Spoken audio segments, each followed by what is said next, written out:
आजपर्यंत आपण आहे ना बांगड्याचं तिकलं खाल्लेलं आहे किंवा मच्छीचं दुसऱ्या मच्छीचं, तर आज मी खापी मच्छीचं तिकलं बनवते असं झणझणीत.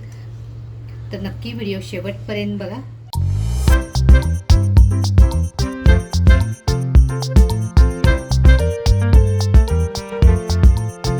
नमस्कार मंडळी, कशात सगळे मजेत ना? मजेतच असलं पाहिजे. तर बघा, ही मच्छी सुद्धा आम्हाला नाखवा दादानीच दिली आहे. आता ही मच्छी कशी बनवायची, तर अगोदर आपण आहे ना ही मस्त अशी साफ करून घेऊया. नेहमी आपण ना काही ना काहीतरी करत राहतो, तर एखादी वेगळी रेसिपी करून बघितली ना तर एक चवसुद्धा वेगळी येते आणि छान लागते. तर ह्या रेसिपीचं आहे ना आज आपण काहीतरी वेगळं करणार आहोत. बघा, माझ्याकडे ही सुरी असल्यामुळे आहे ना मी असं मस्त बिंदास हे करू शकते, कारण सुरीला धार खूप छान असते आणि जरी आपल्याकडे धार गेली तरी आपल्याकडे धार लावायचंही घरातच आहे. बघा, ह्याला सुद्धा छोटे छोटे असे छान खवले आहेत, ते काढून घेते. कोणतीही मच्छी म्हणाल ना, जिला काटे जास्त असतात ना ती चवीला अप्रतिम लागते. तर मी याचं आहे ना डोकं अगोदर काढून घेते. मच्छी बघा आपल्याला नाखवा दादानी एकदम फ्रेश आणून दिली आहे.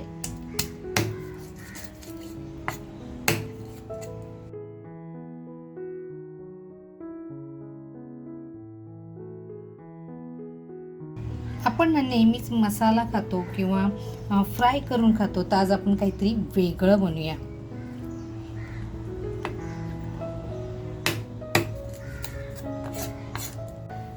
हलकेसे असे ना कट मारून घेऊया.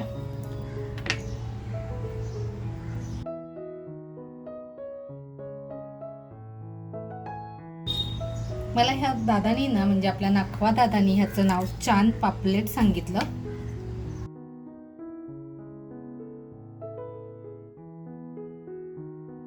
बघा, आपलं पोट अगदी छान असं साफ करून झाले. थोडेसे आपण ना कट मारून घेऊया. आता ही किती कडक मच्छी आहे बघा. असेच बघा मी सगळे साफ करून घेते आणि अगदी झटपट होणारी रेसिपी. आपल्याला फारसा वेळ लागणार नाही, अगदी 10 मिनिटात आपण जर ही साफ करून आणलेली असेल तर वेळ लागणार नाही, अगदी झटपट होईल. आता ह्याच्यासाठी साहित्य म्हणाल ना तर आपण इथं अगदी थोडंसं ओलं खोबरं घेतलंय बघा. त्याच्यानंतर लसूण घेतली, आल्याचा तुकडा घेतलाय बघा, हिरवी मिरची, कोथिंबीर, एक टॅमॅटो, एक कांदा, धने आणि तिसलं घेतलंय बघा. आता तिसलं म्हणजे त्रिफलामण बरं का. आता ह्यातलं तिसल्यामधलं बी आहे ना ते आपण काढून घेतलंय. आणि ही तिसलं आहेत ना, मसाला ज्यावेळेस आपण करतो ना त्यावेळेस ती बारीक होत नाहीत आणि दाताखाली ना ती कचकच लागते, म्हणून आपण ही नंतर वापरणार आहोत. त्याचबरोबर बघा, आपला शलाका ऑल इन वन आपला हा घरगुती मसाला आहे, तो घरगुती मसाला घेतलाय. नंतर आपली राघव आर्गो फार्मची शलाका मसाल्याचीच हळद आहे, ती आपण हळद घेतली आहे. आता हे एवढ्या साहित्यातच आपण असं छान बनवणार आहोत. आणि याच्या व्यतिरिक्त आपल्याला थोडंसं मीठ आणि आज काहीतरी माशाचा पण झणझणीत आणि झटपट असा प्रकार करते, म्हणून आपल्याला कोकम लागणार आहे. आता हे ना हे आपण सगळं बारीक करून घेऊया. आता आपला मसाला तयार आहे बघा. त्याच्यानंतर चवीनुसार मीठ, थोडंसं कोकम आणि थोडीशी लसूण ठेचून घेतली आहे. आणि आपले बघा इकडे खापी तयार आहे, म्हणजे आपण व्यवस्थित स्वच्छ धुवून घेतलेली आहे. आणि जी तिसलं बघा आपण काढून ठेवली होती, ह्याचाच आता आपण वापर करणार आहोत. आता बघा, हा मसाला मी अगदी बारीक वाटून घेतलेला आहे. मसाल्यात बघा थोडंसं पाणी टाकून घेऊया, म्हणजे जे मसाला आपला घट्ट आहे ना तो थोडासा सैलसर होईल. तेल टाकूया. तेल अगदी थोडंसं टाकते बघा. तेल बघा छान तापल्यानंतर ठेचून घेतलेली लसूण आपल्याला टाकून घ्यायची याच्यामध्ये. मसाल्यात बघा आपण फक्त मिठाचा वापर केलेला नाही आहे, त्यात आपण इथे मिठाचा वापर करणार आहोत. इथे जर तुम्हाला ताजा कढीपत्ता टाकायचा असेल ना तर नक्की टाका, त्याचा एक सुगंध आहे ना अप्रतिम येतो. पण माझ्याकडे ताजा कढीपत्ता नाही आहे, म्हणून मी इथे ताज्या कढीपत्त्याचा वापर करत नाही आहे. आता जो आपण मसाला बघा सैलसर करून घेतला आहे तर आपण फोडणीला टाकूया.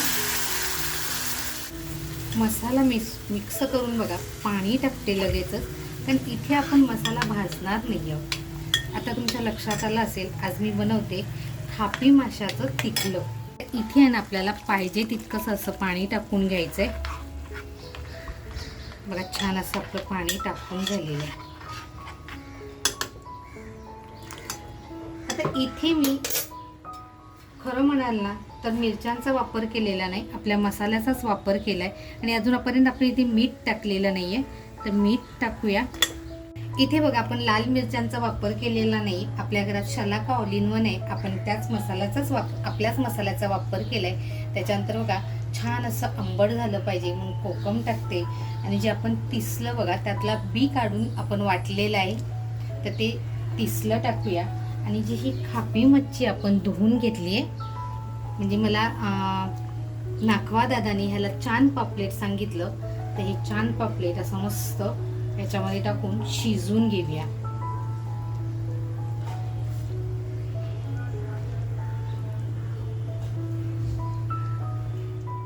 आता बघा आपण ना गॅसची फ्लेम स्लो करून असं मस्त एक 5 मिनिटासाठी छान असं शिजवून देऊया. तर झाकण लावते आणि मस्त शिजवून देऊया. 5 मिनिटं झालेली आहेत बघा. आपण झाकण काढून बघूया. आणि इथे आहे ना आपल्याला अगदी हलवायचं नाहीये. कधी मच्छी आहे ना आपण जर जास्त हलवली तर ती तुटू शकते. आता बघा फक्त आपण हलक्या हाताने असं फिरून घेऊया. तर बघा आपला मस्त असं तिखलं तयार झाले. जास्त घट्ट नाही आणि जास्त पातळी नाही. हे मस्त असं भाताबरोबर किंवा भाकरी बरोबर मस्त खाता येतं. तर आता आपण गॅस बंद करूया. तर मित्रांनो आता आपण काढून घेऊया. तर बघा खाण्यासाठी आपलं तयार आहे चान पापलेट, म्हणजेच खापी. आणि बघा असं मस्त झणझणीत तिखलं. वरून बघा थोडीशी अगदी कोथिंबीर.